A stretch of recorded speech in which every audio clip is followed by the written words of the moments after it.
Hey everybody, what's going on? I have been tagged by the lovely Hair Mania 3000 about my hair resolutions for 2010, so here goes. My number one hair resolution for 2010 is to be more proactive in taking care of my scalp and actually massaging my scalp on a regular basis. I have neglected my scalp. That's like the one thing that I don't even think about except for when I'm washing my hair, which I wash my hair once a week. But in between washes, I don't even think about my scalp. And so hair resolution number one for 2010 is to be actively massaging my scalp every single night before I go to bed.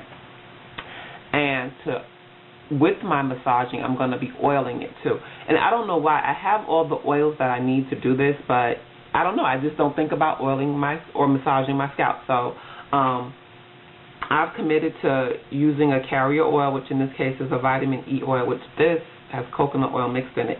And a good recipe is to use a carrier oil like coconut or almond oil or olive oil, and to mix that with lavender essential oil, a rosemary essential oil, and a little tiny bit of tea tree oil. And so that's my resolution number one, is to massage my scalp every single night. And this is totally, I think, going to benefit me with my hair growth. And it's just good for your scalp, and it feels good. It's almost therapeutic, so I'm going to do that. Resolution number two for 2010 is to take better care of my edges.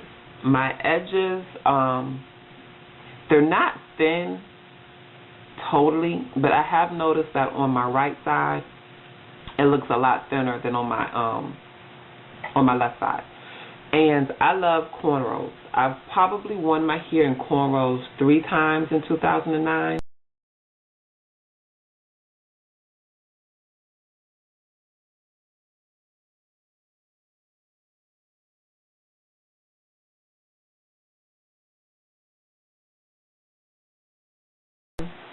And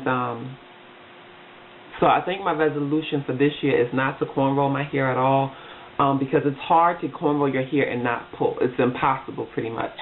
You know, my hair is not going to grow back like it used to. So number 3 resolution is to take care of my tips of my hair. I was experiencing a lot of knots, little tiny knots at the tips of my hair, which were driving me crazy. And my research shows that that can happen for various reasons.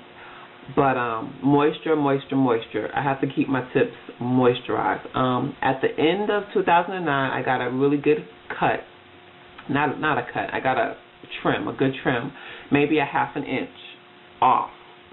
But so my goal is to keep my tips really moisturized. So right now I'm using hair fertilizer by Organic Root Stimulator as my cream. It's a cream-based moisturizer. And I've got plenty of oil. I've got some coconut oil, and I've got my regular, any oil to seal it in. So that's number 3.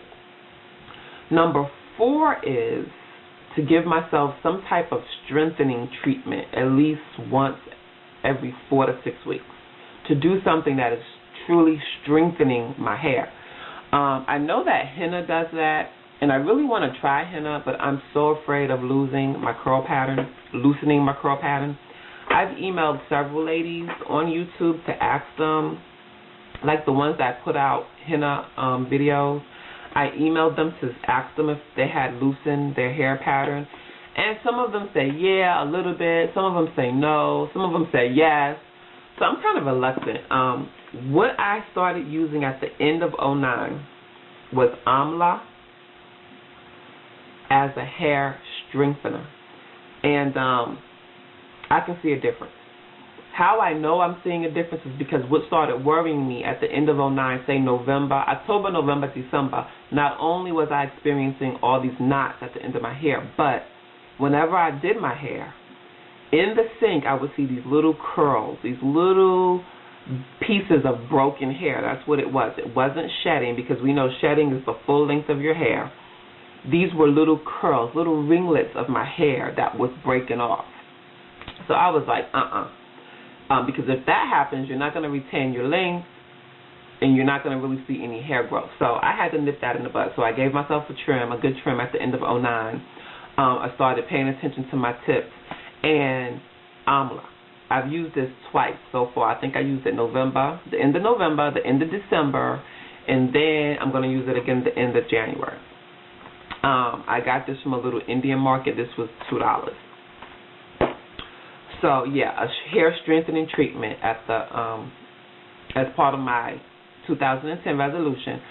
My last resolution is really a phony resolution, because I know there's no way I'm going to stick to it. I want to try to go to total non-sulfite shampoos, but I don't think I can do it. I don't think so. I wash my hair with both non-sulfate and sulfate shampoos. I go back and forward. 70% of the time I'm using a Castile soap.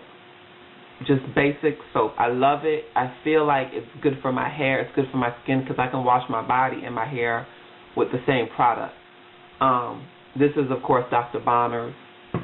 Another Castile soap is Dr. Woods. A little bit cheaper than Dr. Bronner's, maybe $2 cheaper, but it's just as effective. And I wash my hair with this and my body. But when it comes to sulfate shampoos, I don't know, I guess I'm drawn to them by the benefits that they say they possess. Currently, the sulfate shampoo that I'm using right now, and I'm only using this once a month really, is by AphoG. Wait a minute. Okay, this is it. By AphoG. It's a deep moisturizing shampoo. This stuff really works. Even though it has sulfates in it and all these chemicals, when I'm done using it, my hair feels so strong. I don't see any breakage. It's shiny, it's soft, and I've been coupling that with the 2-minute reconstructor by AphoG. And I guess I've been using these instead of giving myself a deep protein treatment, because my hair hasn't gotten to that point yet. So this is a way for me to get some protein in my hair on a monthly basis without overdoing it. So I don't know that I'll ever give up my sulfate shampoos. I'm just going to limit them. So that's pretty much it, guys. So those are my 5 resolutions. One, let me go ahead and recap those.